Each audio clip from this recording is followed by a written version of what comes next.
we're going to be broadcasting this on various platforms, and we're excited all of you being here.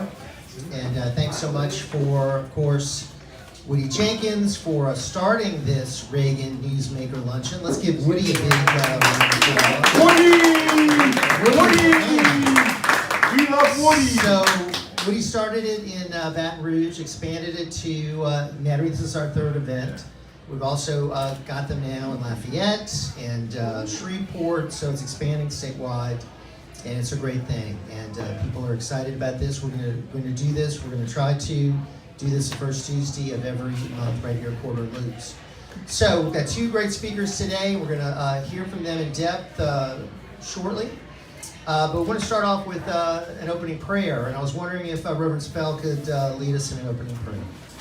Dear Heavenly Father, we thank you for everyone present here today. I pray that you would bless our leadership of local, state, and nationally. I pray that you would anoint our ears today to hear what these speakers have to say. Bless this food to nourish for our bodies and our bodies to your service. In Jesus' name we pray. Everyone said, Amen. Thank you. Amen. Amen. So we're going to get started by inviting a good friend up here to give us an update. He is the longest serving chairman of the Republican Party in Louisiana. Served admirably for 14 years. He has then transitioned to role as a national committee man for the state of Louisiana for the RNC. And he has got his finger on the pulse of what's happening on many, many committees. He's also a business legend here in Jefferson, starting Village for us. We just gave him an award the other night, the Freedom Award, for all his contributions to our community. So let's hear from our good friend Roger Villery.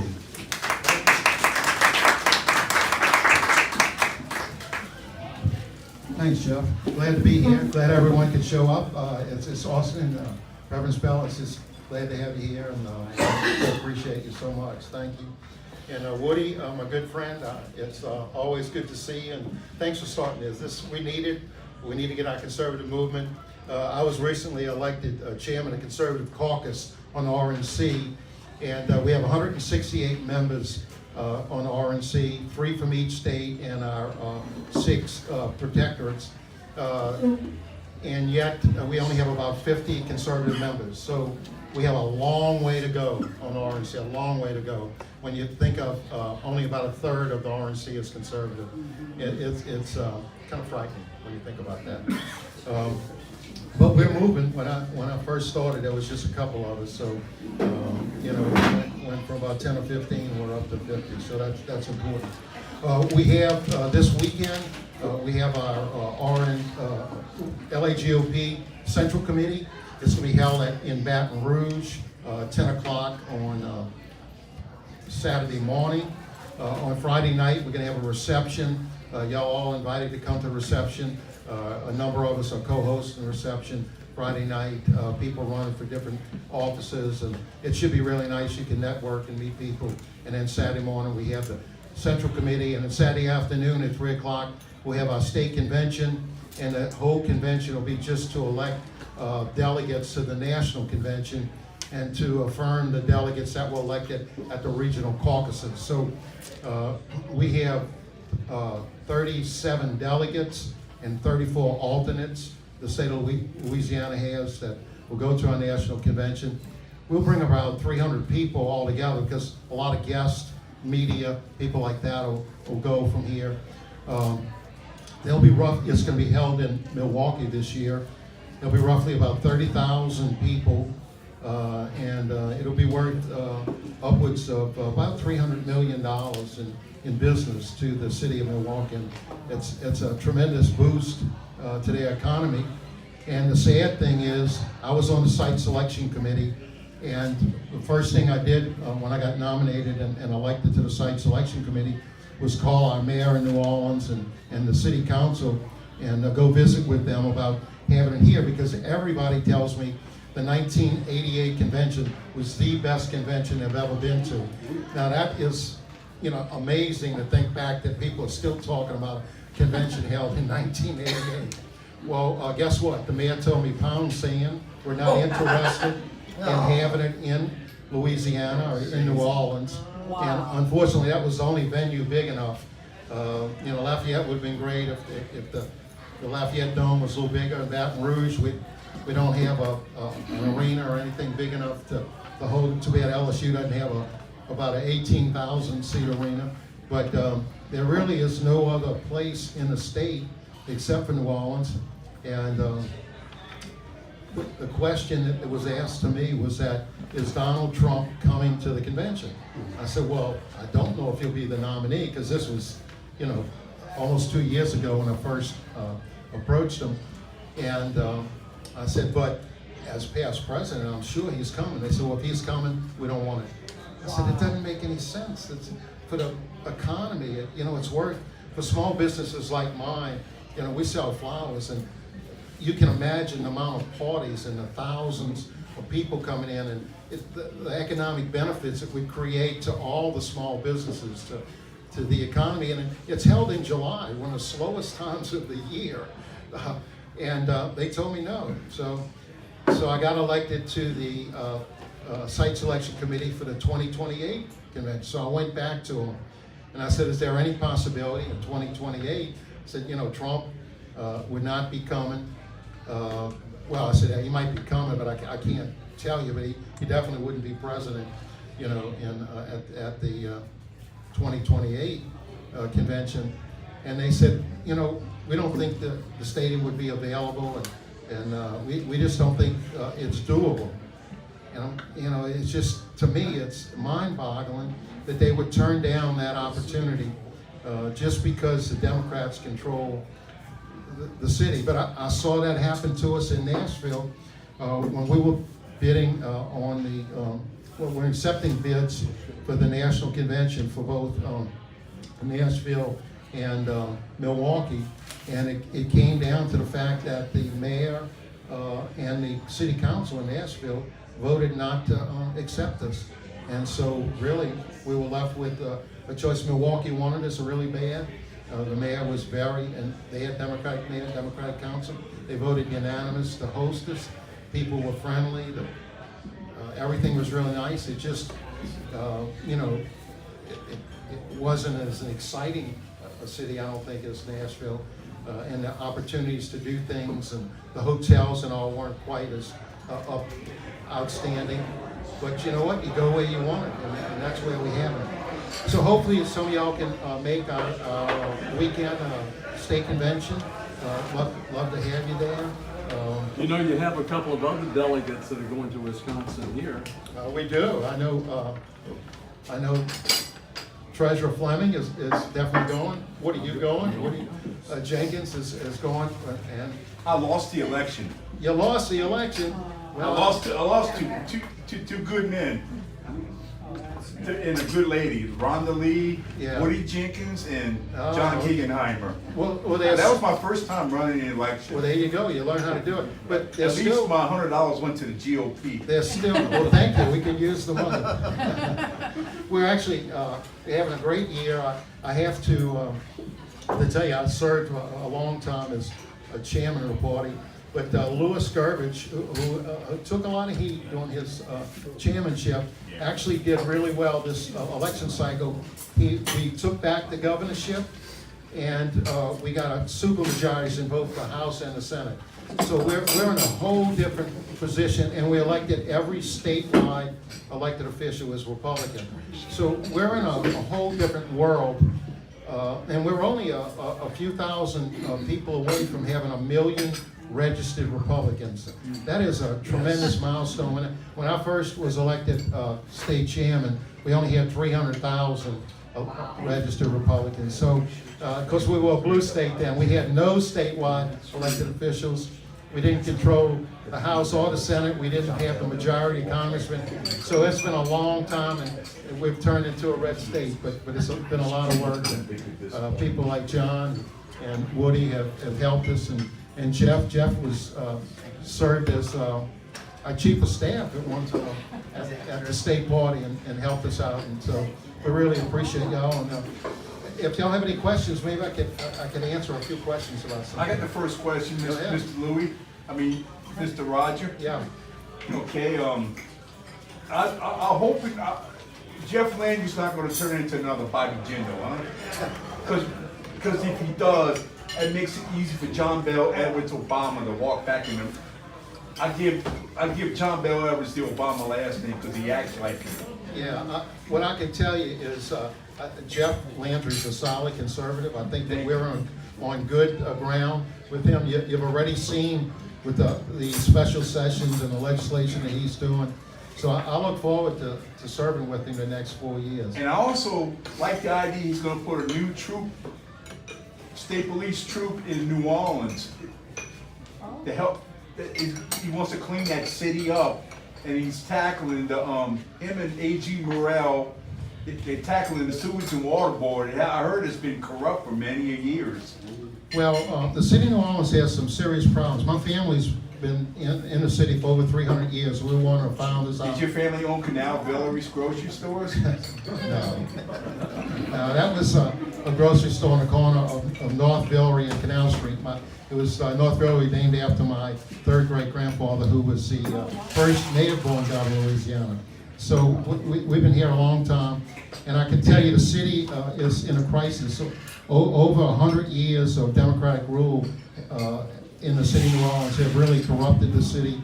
The infrastructure is in dire need.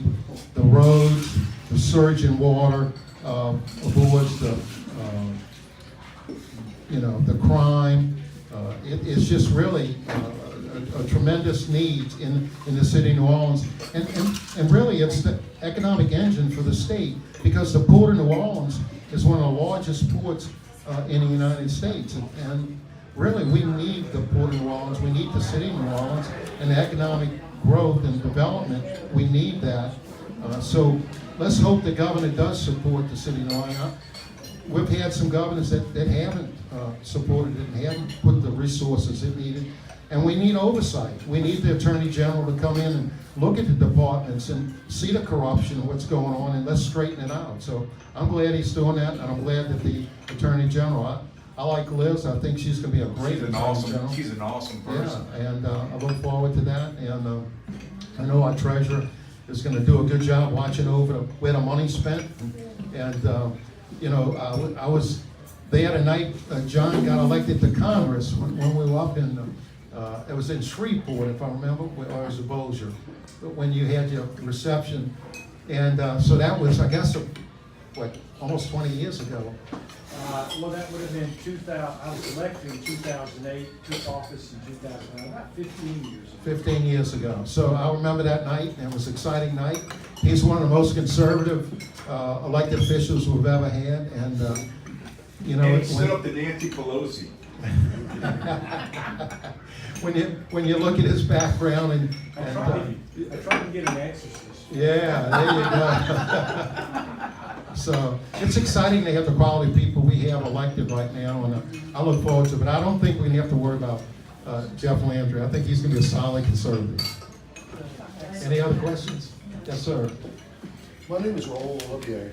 Hey, Ron. My family has lived here for a long time. Yeah. I've been hearing noises that there would be a state constitutional convention called at the end of the summer after the last legislative session. I supported Ken Carver as my state representative, and he tells me he has lunch every few weeks with Governor Landry and Steve Scalise, plotting and planning how we could call for a new state constitutional convention. I was a freshman at LSU in 1974 when Governor Edwin Edwards hand wrote the 1974 state constitution we're hobbled with today. And I've been waiting 50 years for this. So, any idea about new state constitutional convention being called? And Well, they are, and I know that they're looking at that. I'm not really excited about calling it with using the legislature as the thing. But Woody, you served in the last Constitutional Convention, didn't you? I did. I did, and I don't think I it can was. assure you, Governor Edwards did not handwrite the Constitution. Yeah, Woody was there, so, and I know he helped put it in, and I think at the time, it's a pretty good Constitution. And over the years, it has bloated with just a tremendous amount of things that were put in the Constitution really shouldn't be in the Constitution. We have a simple Constitution nationally, and I think that's the way it should be, and make laws that can be changed with the circumstance. Don't keep putting things in the Constitution that then have to go and affect our daily lives. And sometimes it's really hard to undo things that are in the Constitution that shouldn't be there. It should be very broad, and then have laws, have the legislature pass laws that as the world changes, we can change the laws. Don't keep putting it in the Constitution. So personally, I'm not in favor of it, but I think that there is a big movement for the Constitution. So a convention, and I hope that they allow individuals, because some of us might want to be members of the Constitution Convention, not just have the legislature to do it. They were elected to do their job. If there's laws that need passed, let them pass it.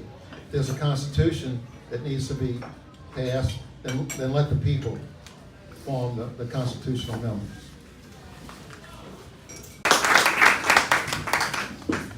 Thank you, Roger, for all your service to the state of Louisiana Republican Party.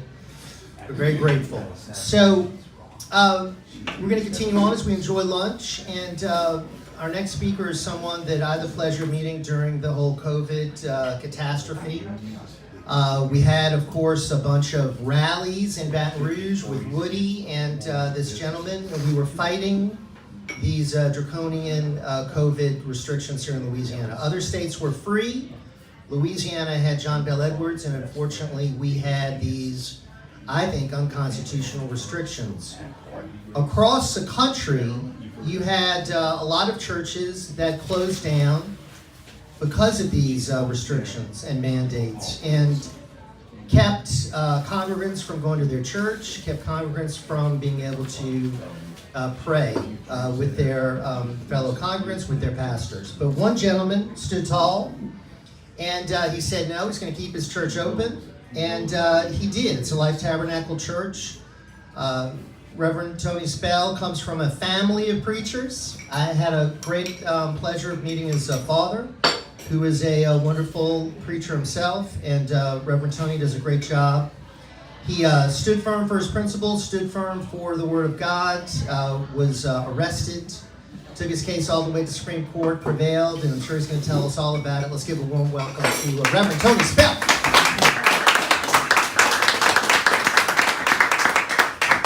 Thank you, Jeff, and it's indeed a signal honor of mine to have the opportunity to speak at the Reagan News Luncheon today. The tree that never had to fight for sun and sky and air and light, but stood out in an open plain and always had its share of rain. Never became a forest king, but lived and died a scrubby little thing. The man who never had to toil to gain and farm his patch of soil, who never had to win his fight for sun and sky and air and light, never became a manly man, but lived and died as he began. Strong timber does not grow with ease. The stronger wind, the stronger trees. The farther sky, the greater length. The more the storm, the more the strength. By sun and cold, by rain and snow, in trees and men, strong timbers grow.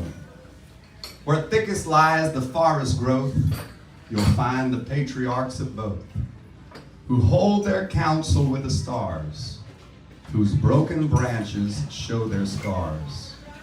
By many winds, by much of strife, this is the common law of life. Why is it, or how did it become, that the United States of America is the standard setter globally? No matter what front you want to name, politically, educationally, scientifically, militarily, religiously, we are the standard setter for the globe. Is it something in our DNA? Is it something in our food? Is it something in our educational system? We would have to say that it lies in the words, we hold these truths to be self-evident, that all men are created equal and are endowed by their Creator with certain inalienable rights. Among these are life, liberty, and the pursuit of happiness.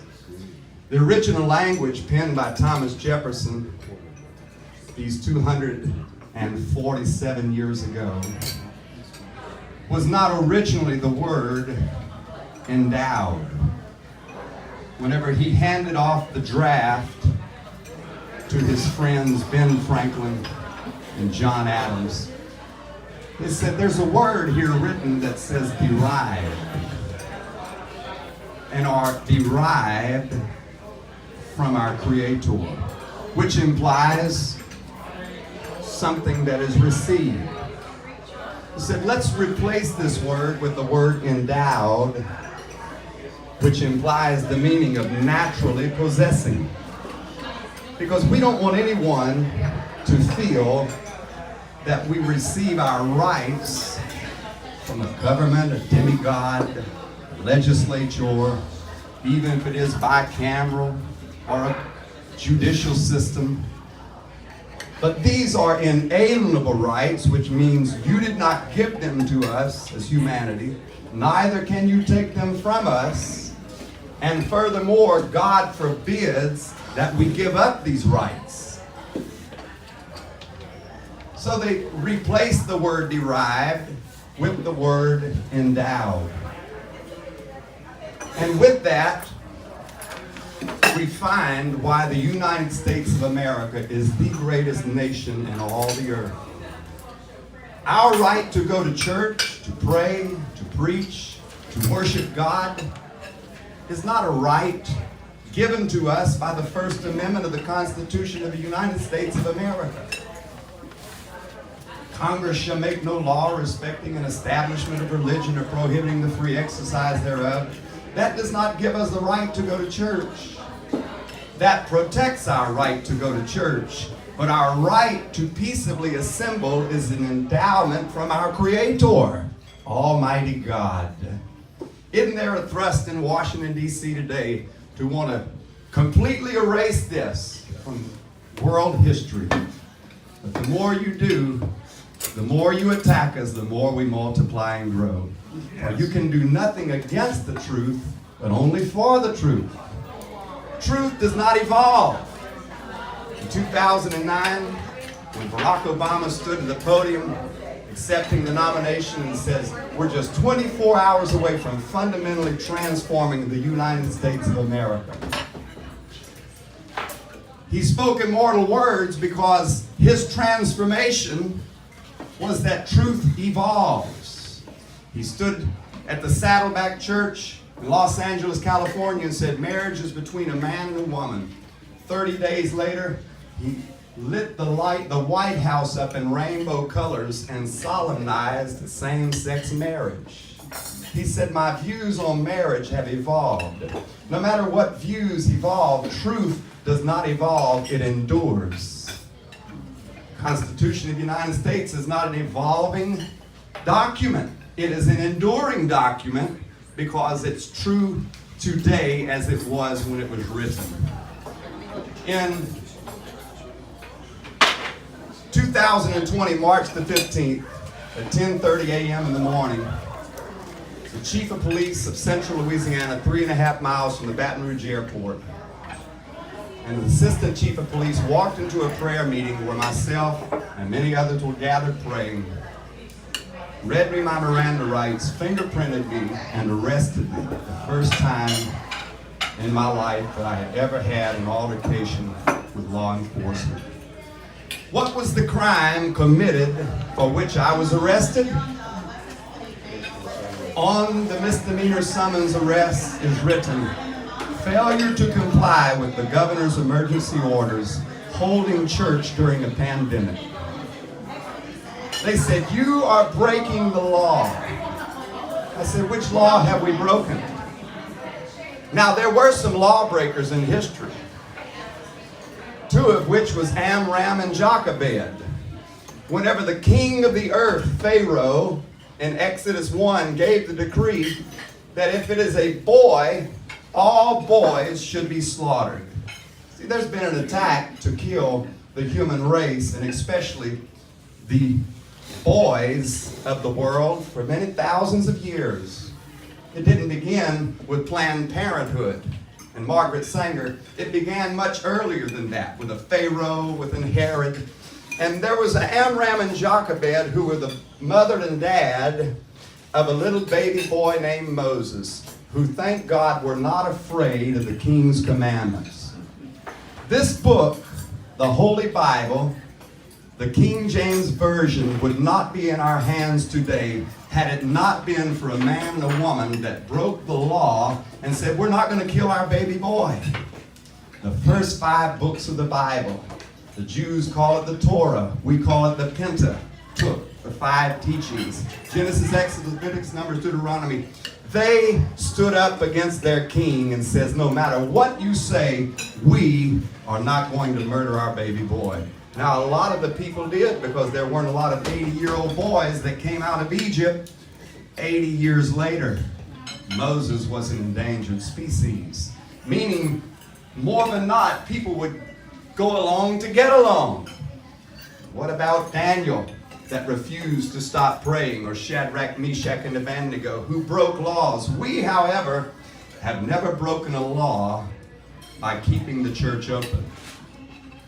That Tuesday night, the same police department showed up on the front door of our church and says, if you continue to hold service, the Louisiana National Guard will come out and close your services down. Of course, we continue to hold services 3 times a week. On the following Tuesday, 6 policemen with masks on their faces, bulletproof vests, and firearms on their hips ripped the Bible out of my hand, put me in handcuffs, put me into the East Baton Rouge Parish Prison. The first thing they do in prison is take your necktie from you so you won't commit suicide. It wasn't me that was committing suicide, but it was our government that was falling on their own sword. Whenever John Bell Edwards, JBE, the king of tyranny, was interviewed while I was in the prison, they said, maybe this is what it takes to get the pastor's attention, and he will comply with our orders. Not only did we refuse to comply, but the more they afflicted us, the more we multiplied and grew, and what he meant for bad, God meant for good. Our church exploded numerically in growth. It's hard to hide when you sit on 41 acres and you're running then 28 buses in an 80-mile radius, picking up hundreds and thousands of children for church, 52 weeks a year, rain, snow, sleet, or hail. Whenever he tried to close us down, people from all 50 states, from different continents on earth, came into Baton Rouge, Louisiana, because they wanted to practice their religion without restriction. No masking, no where is your vaccination card. None of this was enforced in our church. And you know, not one person lost their life. Not one person. There was no 6-foot socialism distancing. There was no masking. There was none of this. We bailed out of the East Baton Rouge Parish Prison. The arraignment on Thursday, Judge Fred T. Crafossi of the 19th Judicial District Court asked me, would I be holding service again? While we were in a cavernous courtroom the size of this entire restaurant, about 3,000 square feet, there was myself, my attorney, and 8 other people in the room. We were the only ones unmasked. Everyone else was masked. He said, when the bailiff walked in the side door, there were 11 people in this room, 3,000 square feet, and he said, bailiff, we're out of compliance with the governor's emergency orders. You will have to leave this room. He looked at me and he said, Pastor Spell, you and 10 people in the Louisiana Superdome is forbidden. I forbid you to preach to your congregation. Now I'm asking you, will you hold church again? Under my lawyers, well, they knew I was going to hold church again. We had been holding it. So within 24 hours, they came out to my house with a global positioning satellite, walked around my home, put an ankle bracelet on my right ankle, and said, do not walk out of the front door of your house. At which point we held service 24 hours from then. We broke house arrest. Held service that Sunday morning, that Sunday night. The following Monday morning, there was a rally held for us in front of the governor's mansion. Judge Fred T. Grafasi called and says, I want $40,000 cash or I'm taking you back to the prison. I said, I'm not giving you $40,000 cash. Conversation ended. 5 minutes later, he called back and he said, I want $10,000 cash. I was being shaken down by the judicial system. Wow. The mafia is supposed to be in New Orleans, not in the courthouse. I said, in fact, Woody Jenkins was there. He can vouch for this. I says, I'm on the front door of my house right now with this ankle bracelet on. I said, you can come get me and take me back to the prison. He sent back his judgment that stated, in as many words, due to your constant association with people, we are not going to expose the inmate population to your constant shaking hands and laying hands. We are going to remand you to your house as a federal prison for the time being. I don't want you to infect the prisoners. This is real life. So we continue to hold services every Monday morning after 2 services on Sunday, every Wednesday morning after a Tuesday night service. The constable would walk down the front sidewalk of my home, and it was a standing joke. 27 times, 27 misdemeanor summons were served because that's how many times we held service outside. A total of 33 times breaking the governor's emergency orders. But something turned. We go to the Supreme Court, and there we argued, and 5-2, one of the greatest religious wins in America's history, in a 35-page opinion, they said everything that the governor did to you was illegal. Everything you did was justified in the law. And we won 5-2 in the Supreme Court. And people are using that all over America today for their religious rights. There was one particular argument at the United States Fifth Circuit Court of Appeals. It was being held at the Texas A&M School of Law in Dallas, Fort Worth. There was a Judge Jennifer Elrod, a Bush appointee, George W. Bush appointee. She said, what was done to you was wrong under the leukemia, which was an equal protection suit. And we said, we're not looking for equal protection. We are a religious assembly. Government can govern individual Christians, but not a religious establishment. Peaceably assembled. The assembly clause was violated. Free exercise clause was violated. Free speech clause was violated. The religious clause was violated. All four of these in plain English by the Louisiana Supreme Court was brilliant. She said, if we could write you a check, Pastor Spell, for millions of dollars because you were not given equal protection. Stores were allowed to remain open, liquor stores were allowed to remain open. She said, are you willing to forsake that win? We said, Your Honor, that is not a win. The church is not equal to any earthly institution. The First Amendment guarantees that. We have a jurisdictional argument as the people of God that the government's threshold ends at the front door of the church. That was too much for the Fifth Circuit. They didn't want to agree with that. February 11th, 1947, Chief Justice Roy Moore and Attorney Jeff Wittenbrink, who are our attorneys, argued that under Everson versus the Board of Education, the Board of Education stated when Everson, who was an atheist, sued the New Jersey Board of Education because public buses were busing people to Catholic schools. He sued the state and says, you can't use my tax dollars to bring people to a Catholic school. The Supreme Court said, you're right. Justice Hugo Black, the Supreme Court Justice, and from the state of Alabama said, the First Amendment has erected a wall between church and state. That wall must be kept high and impregnable.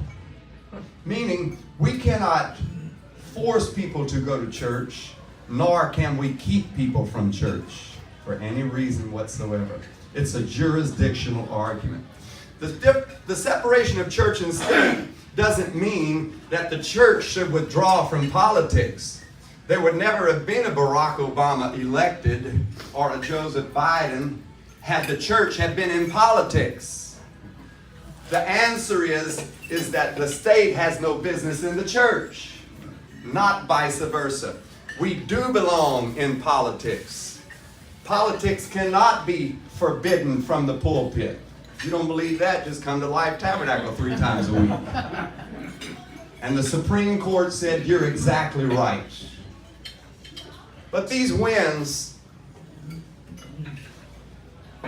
on January the 18th of 2022, only time in the history of America that a sitting governor signed a lawsuit and served me on the Monday morning.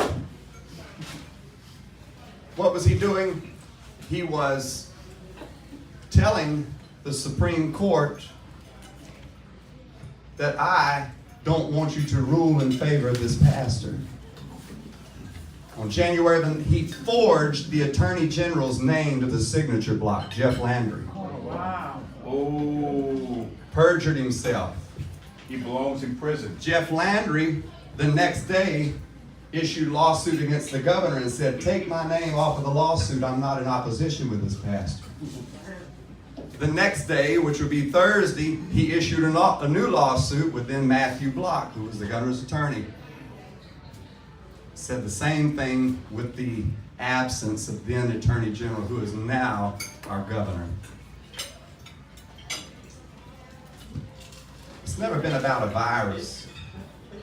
It's always been about compliance and the destruction of the greatest nation in all the world. Making bricks out of people that are stones. Making collective out of people that are individual. We in Louisiana have the opportunity like never before. We have the Speaker of the House. We have the most read administration of all the 50 states. We have an opportunity like never before to lead the nation. A state that is led by God can lead the nation. A nation led by God can lead the world. There is a tide in the affairs of men which, taken at the flood, leads on to great fortune. Omitted, and all the voyage of a life is forever bound in shallows and miseries.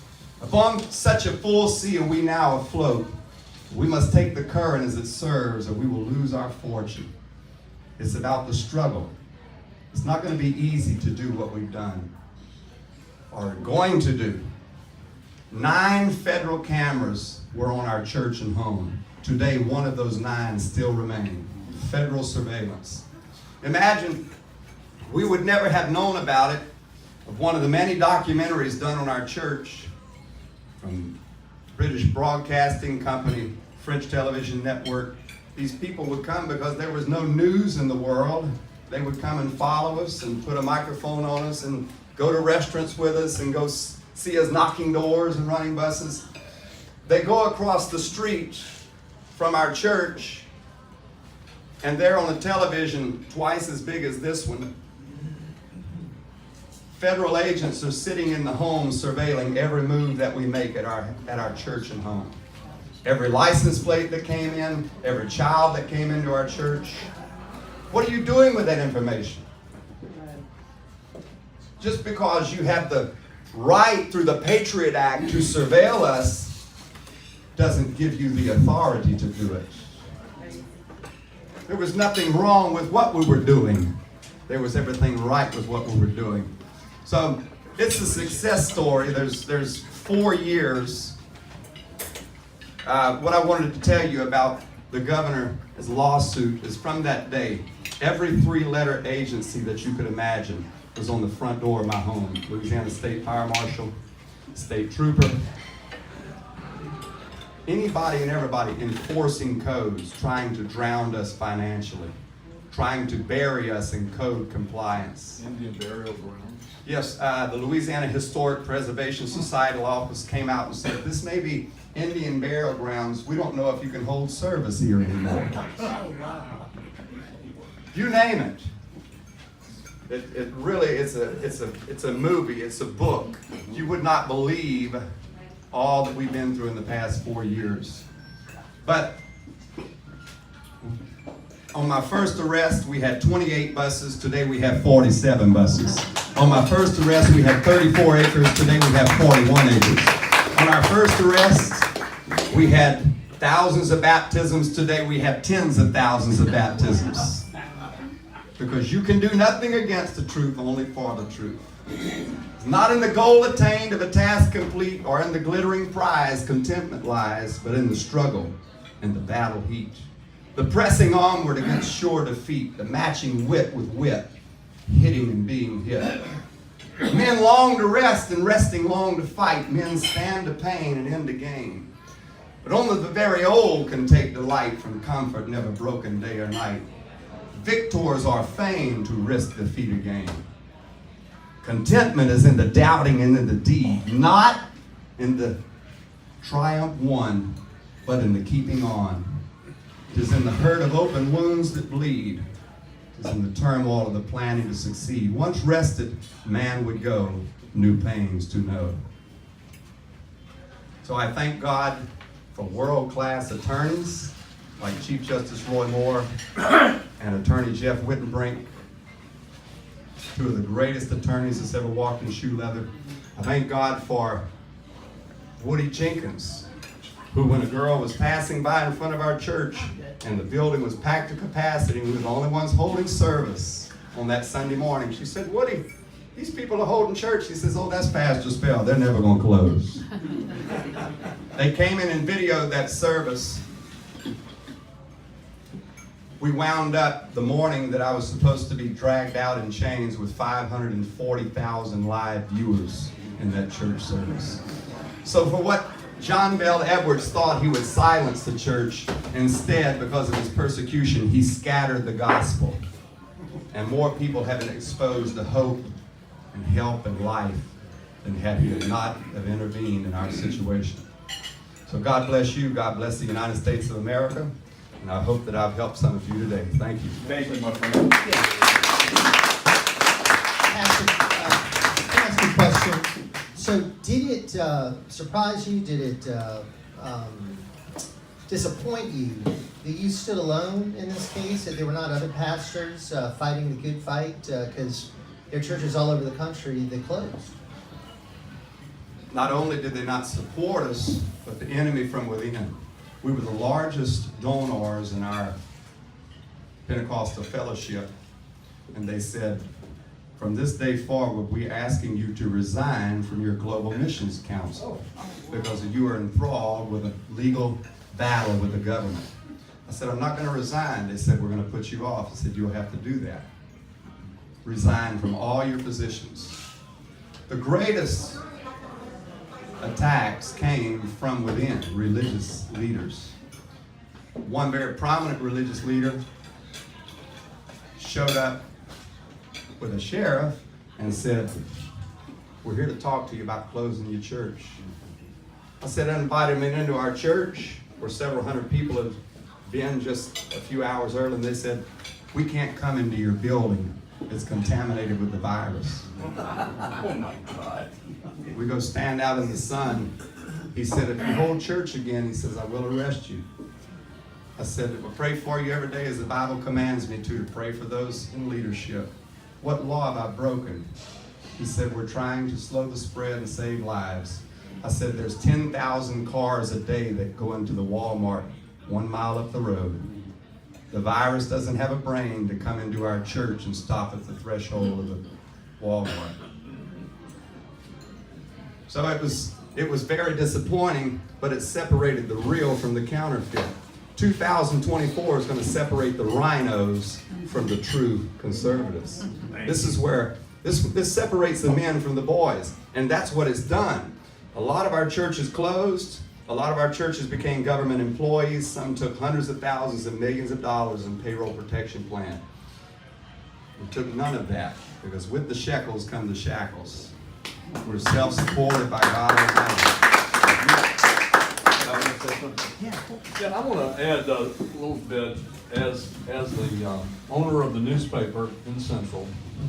I had the privilege of covering the activities of Pastor Spell and Sister Shea, who is here, who was such a great part of it, and being able to tell their story was quite, from a journalistic standpoint, an incredible experience.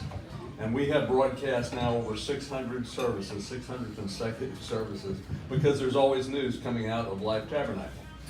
I want to just comment on a couple of things you mentioned for a little bit of further explanation. One is about the governor suing. Actually, what happened, you know, the governor, as the leader of the executive branch, really has no role in criminal prosecutions.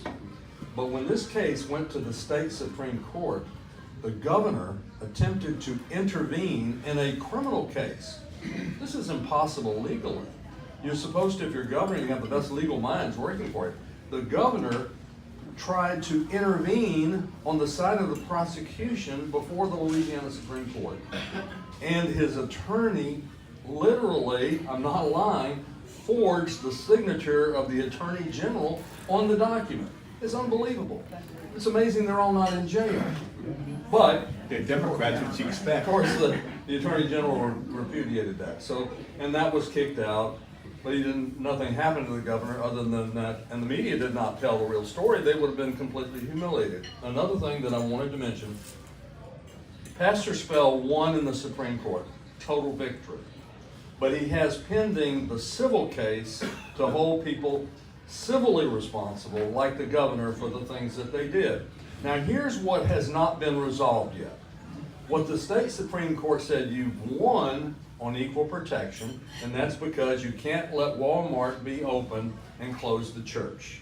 That's clear. But that's equal protection. That's 14th Amendment. The suit is really about the First Amendment, about your right to speak, to exercise your religion, to assemble, and all of those things. That has not yet been resolved, and it must be. It's the biggest issue, because here's why. What if the governor closed Walmart? Does that mean that it's okay to close the church? The pastor says, well, no. That's why you have to take a stand on the First Amendment, not equal protection. Equal protection is good, but the most fundamental from God, not government, is the right to freedom of religion. The third thing I wanted to mention from a journalistic standpoint, one of the most incredible stories I've ever had an occasion is what happened about this neighbor across the street. Now, there were some odd things. This man across the street, when he would see Sister Shea and other members of the congregation, he would stand there and hold his crotch or give them the middle finger. Time and time again, this wonderful lady and the ladies of the church, nobody in law enforcement ever did a thing, even though it happened scores, if not hundreds of times. Racial slurs. Now, what we kept seeing was we knew the government, and we found out later the FBI was spying on the church and the congregation, and it was coming from this house across the street. Now, an odd thing happened, and we won, by the way, best in the state from the Louisiana Press Association for investigative reporting, was that 2 years after the beginning of this thing, Pastor Spell was looking at some of the international coverage of what had happened, and there was a story from French national television about it, and it was in French. So he didn't understand it. He let me see it. I got it translated, and what it was an interview done in 2020 by this French reporter over at the house across the street, giving a complete tour, where he revealed that the FBI had set up all of this surveillance equipment, cameras all around the church, and you could see the big screen TV where everything was being watched, and they explained that they were doing facial recognition on everybody that came into the church. They were recording their license plates. They were following them wherever they went. You would think this is Nazi Germany or Soviet Russia. And all of this, there was never an allegation of a federal crime committed. Not even an allegation. But we had the FBI and these federal authorities doing this. Folks, this election, this fall, is so critical if we are going to preserve our country. And I just thank God every day that there's a man like Pastor Spell and Sister Shay that will put it all on their line, because their lives are threatened, their freedom was threatened, their mission, their church was threatened, and they stood strong and never wavered. And I'm just so proud of both of you for the great stand that you've taken. Thank you. Thank you.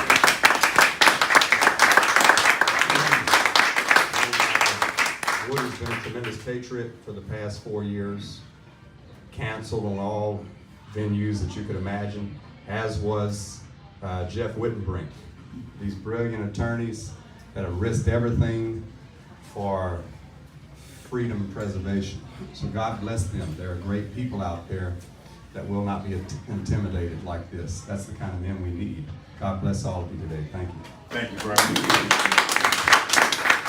Thank you, Mr. And that's just a tremendous inspiration, and we can all use that as we get ready for, as Woody said, this most important of elections this year coming up. So, very pleased. What a treat to have someone else with us today who's another great patriot, a veteran, a father, a loving husband, a business mogul. I mean, this man has all kinds of successful businesses, a physician, a former congressman, also someone who served in the Trump administration. I actually saw him on the day of Donald Trump's inauguration and thought to myself, what is he doing here? Is he going to do something with the Trump administration? And lo and behold, he wound up having an office just a few doors down from Donald Trump, working on so many important issues with the president, including economic development, and working closely with Mark Meadows as chief of staff. All of those great credentials set him up to be the overwhelming choice as our Louisiana state treasurer. He served in the Freedom Caucus in Congress. And now he's bringing those conservative principles into this position of state treasurer, saving the state money. He's got very innovative ideas I'm going to talk to you about involving gold. And I also want to give the treasurer great credit. Our bond rating recently increased, which is a tremendous accomplishment and something that all of us in Louisiana should be proud of. So let's give a warm welcome to our state treasurer, Dr. Johnson.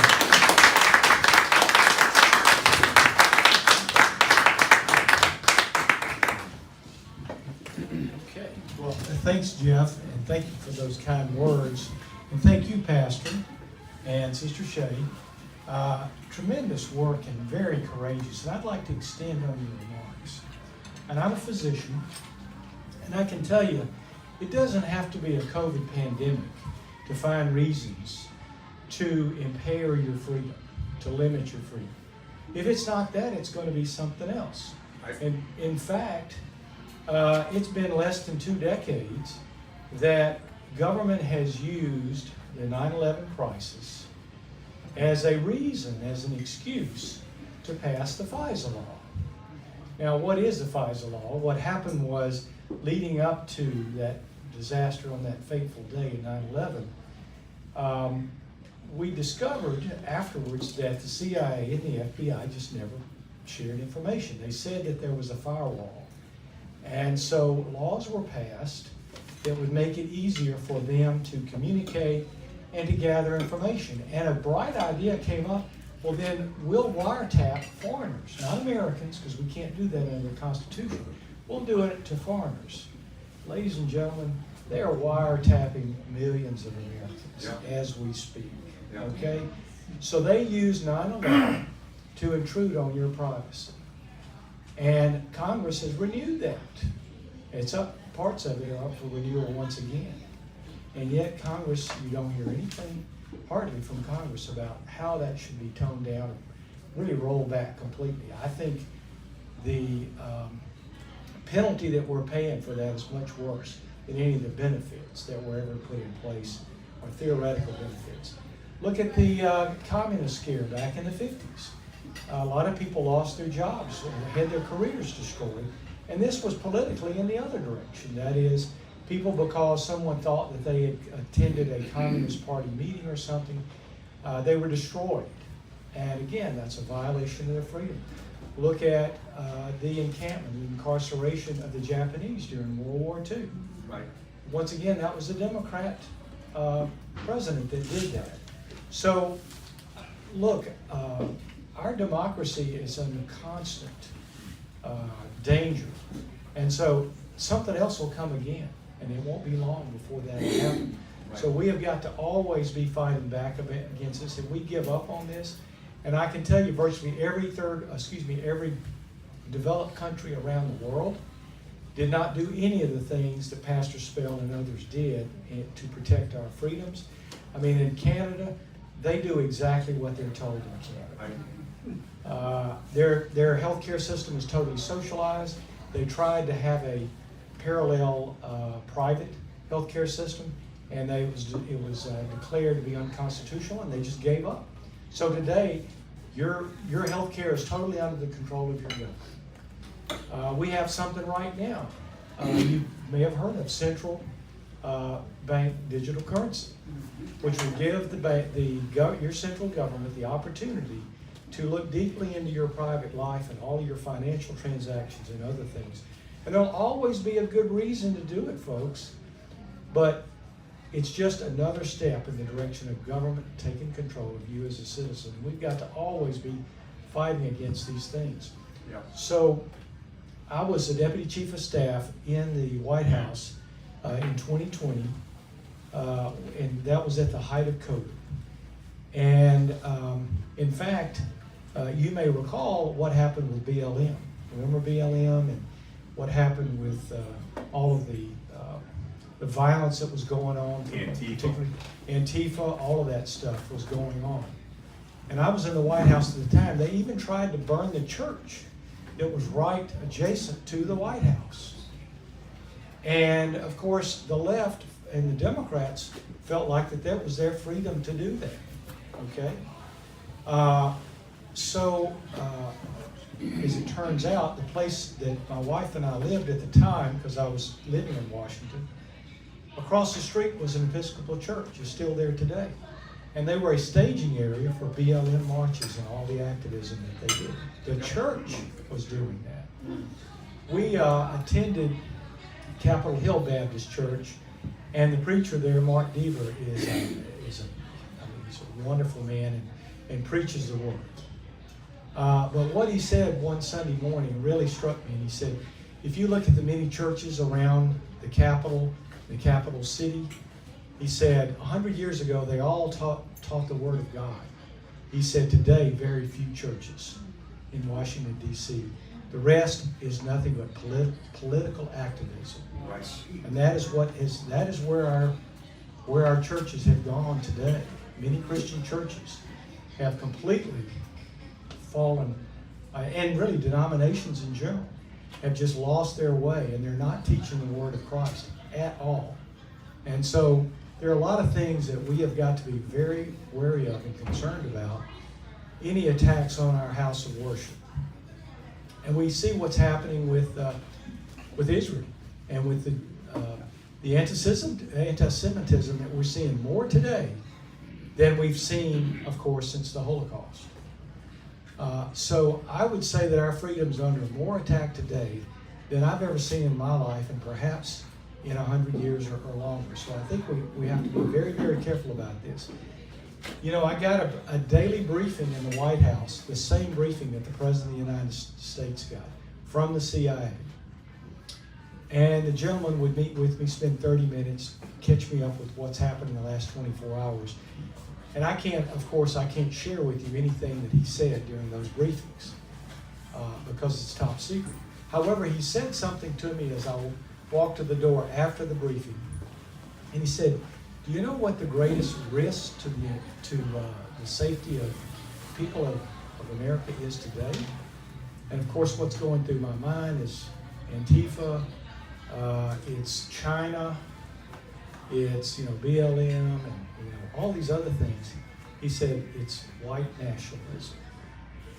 And I said, excuse me? White nationalism? I've never even met a white nationalist.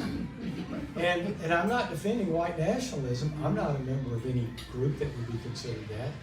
But he said that's really in Washington, the institutions, that is their biggest concern. So that's the reason, that's the justification that's given for the sort of things that were done to you and to many others, is because they have somehow hysterically come up with this idea that we have a new race war or something like that.